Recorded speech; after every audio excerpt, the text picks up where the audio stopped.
Well, I've written different types of books at this point, but I realize what gets me up out of bed in the morning is research, and specifically researching people that history has sort of just forgotten, the ones that are barely an asterisk.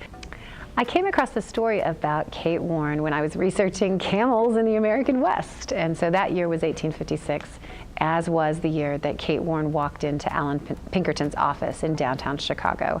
He had assumed she was there just for a secretary position, and she talked her way into getting Pinkerton to hire her as a detective. And she used a great word. She said, "I can worm out the secrets from the wives and girlfriends of the crooks and criminals." So that kind of hooked me in. I wanted to tell Kate Warren's story because I just felt like it was fascinating that here's this woman able to accomplish so much in an era when women really had very few opportunities.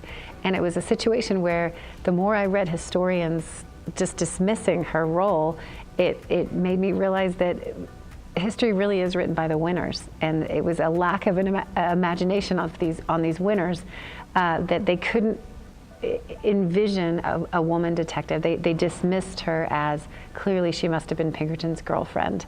And the reason they gave is that she was buried near him in Graceland Cemetery. So when I went and looked at Graceland Cemetery, there are lots of his operatives there, and I don't think we can make the assumption that they were all his girlfriends and boyfriends.